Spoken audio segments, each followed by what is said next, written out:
watch this about the gun buyback? What you'd want them to do? I would encourage them to turn into guns and don't hesitate because you're not getting in trouble. Like you said, it's an amnesty program. So turn into guns. You know, guns down, get rid of them altogether. Bring them in. And when I got that phone call, wow, that was one of the phone calls I never wanted. I don't think any parent can prepare for that call.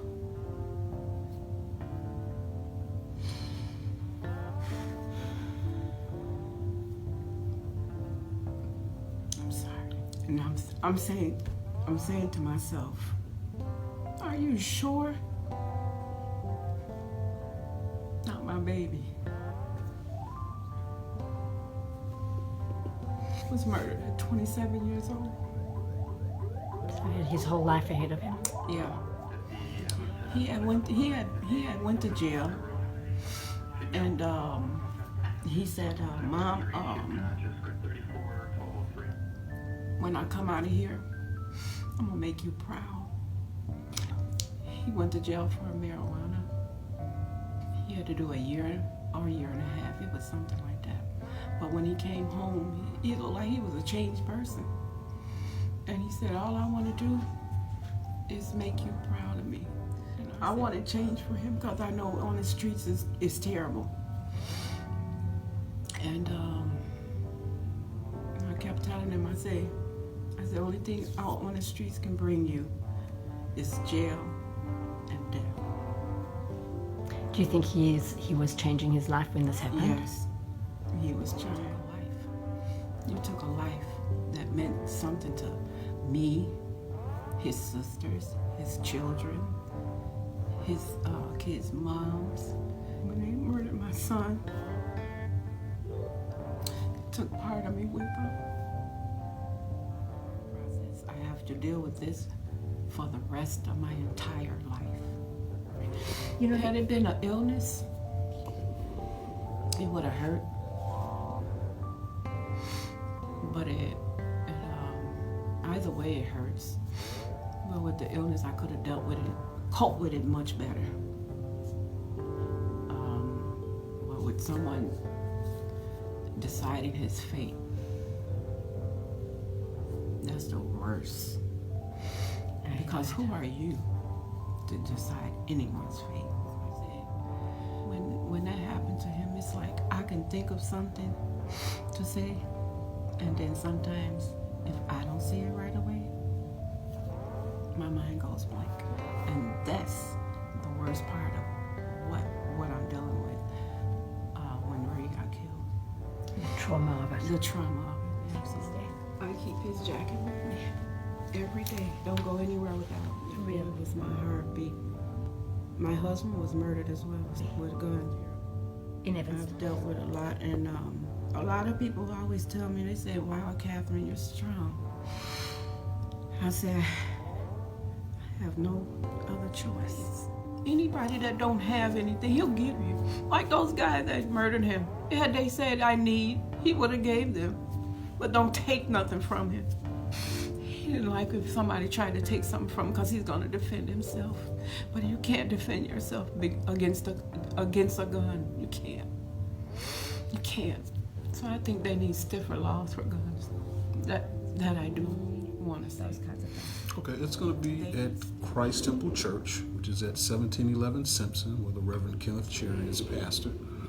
It's going to be June 9th. The time is 10 o'clock to 12:30 p.m. And tell me a little bit about how it's going to work and who you would like to see bringing in their guns. Well, we'd like to see everybody who has a gun that they'd like to get rid of bring it in. As long as you're of age, no children, of course. What happens is you bring in your gun. You have to show identification, and the purpose of that is so that we'll know geographically that you should be bringing in a gun. We're accepting guns from Evanston, Skokie, and north side of Chicago from Devon North. So you bring in the weapon. It has to be operable. It has to be unloaded and packaged to carry, obviously. What will happen is they'll check the gun. We'll have officers on standby to check the weapons to make sure that they're operable. They'll get the information that they need, not only to know the geographical location, but we're state mandated to get certain information to turn these weapons in. And then you'll receive $100 cash. Right there. Right then. And what if there are people who are sort of anxious about giving their IDs? How can they turn in their guns if they want to?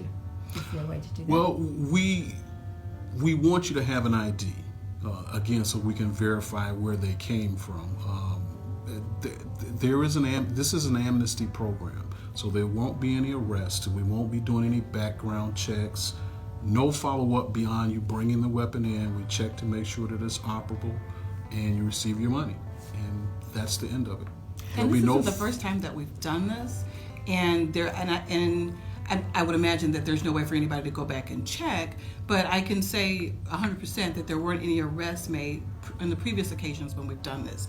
So while I know that some people may be somewhat apprehensive about it, it really is as simple as bring in a working firearm and we'll give you $100. And maybe if you don't have an ID and you want to get rid of a gun, you can give it to somebody who does have an ID. Sure. That's an easy way to do it. Give it to someone that you know that has an ID. They bring it in. You trust them to give you the $100, and there you go. How many guns do you want to get? What's your goal? I don't think it's a good idea to have a goal. I don't think there should be a number. The goal in actuality is for people to be safe.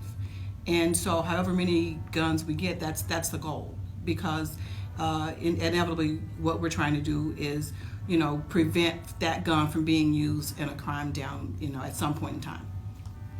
And sometimes when you think about who's going to be turning in these guns, I think of young guys.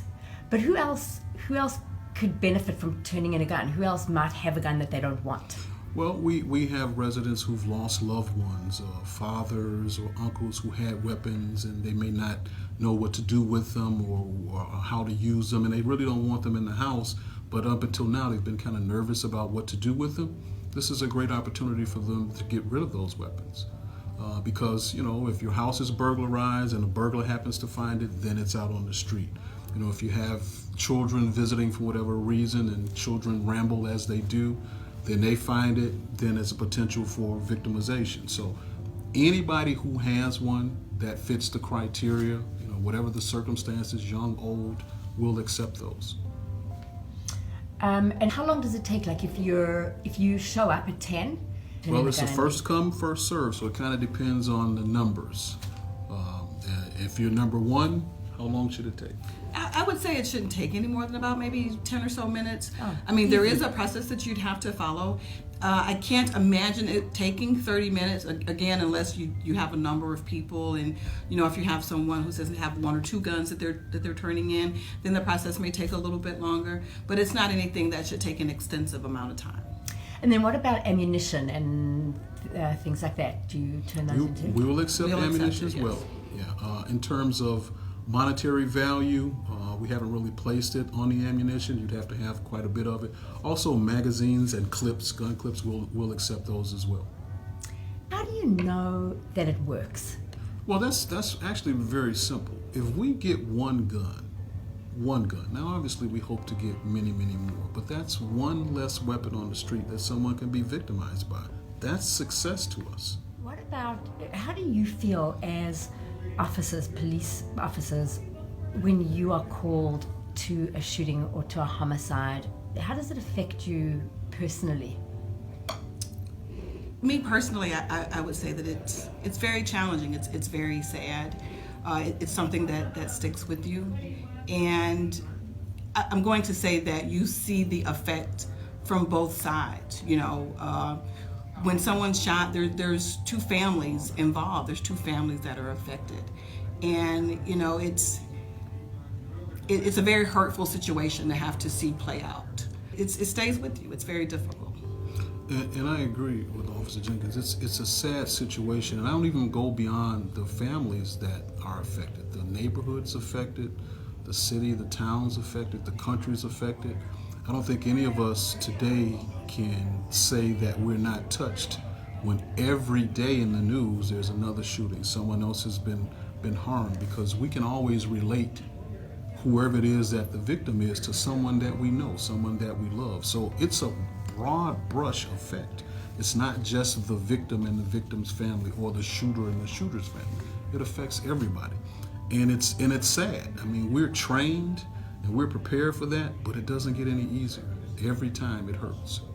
And I think that's true too. I think people think that because you're a police officer that you may not be personally affected by it. So just because it's not my family doesn't mean that I'm not bothered by it. You know, just because it's not someone that I may have a close relationship with doesn't mean that it's not someone, you know, it doesn't mean that it's not a situation that I'm not affected by, because I think Encourage them to turn in the guns and don't hesitate, because you're not getting in trouble. Like you said, it's an amnesty program. So turn in the guns, you know, guns down, get rid of them altogether. Get the $100, turn in those dirty guns, I call them dirty. And, you know, people will thank you in the community. You know, people all in general will thank you just for doing it. Just come forward and turn them in.